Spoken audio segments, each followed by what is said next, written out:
Hey, it's Dana, and I'm back. A fast follow to my earlier post. The only difference is I have moved my microphone. I'm not sure if it's in frame, but it's now up here. It was down here. But anyway, the reason I'm jumping back in is I had just mentioned a platform that I was testing called Hollow.ai. In that, what AI am I using today and is it accessible? And as I ran a quick test on it, I felt, you know what? I got to just jump in, record this, might post it later, might post it Monday. It's Friday afternoon, October 17th. I don't know that anyone wants this content right now, so maybe this will come on Monday.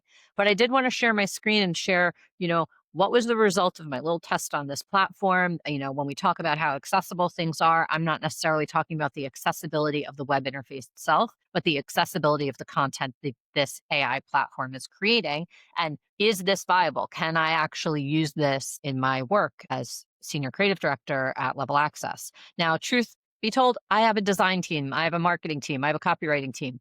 I don't necessarily need to use a tool like this, but I'm always interested in these types of tools. Can they create some type of operational efficiency? Can they help inspire some new, fresh ideas that my team can riff off of? Let's just talk about. I did a little quick run through with this platform, and I want to share what I found. So it created a couple different ad units, and I want to share what my findings were. It has a headline. It used an image that was from our website that I provided it with, and it created a call to action with a button. I have preset it with our brand colors. In this case, this CTA button, again, the design of it maybe doesn't appeal to me, but it does pass color contrast. But I do want to call your attention to what is actually happening on the lower right-hand side of this graphic, which I really am going to need to call your attention to because even people with great sight will not be able to see this. Unfortunately, it has placed the Level Access logo in our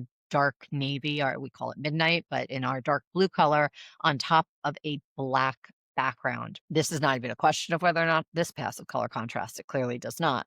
So in that case, that is a fail. And then, let's see what else is interesting that it did. Kind of the same type of theme. If I take a look at this one, I might have to test this color combination over here, but my gut says that that's not going to pass, or if it is, it's going to be pretty close. Again, I think this light turquoise blue on the purple background should be okay. It added some other things into the interface. Not really sure about that, but in this case, I fed it with a graphic with text in it. Let's see, here's another one. It's say, my guess is this probably does not pass contrast. Ironically, look at it. It actually put another company in the accessibility space, put their logo in the ad. So ooh, scary. Anyway, quick result of my thoughts. I'm not judging whether this web interface is accessible, but I can very clearly say Hollow.ai is a fail for me for something that can produce, in this case, like ad or social media content that is accessible. This is a common barrier. It sounds great. The promise of these types of things is great, but in reality, they are not producing accessible content with basic stuff like color contrast, minimum text size. So in this case, Hollow.ai is a fail for me today.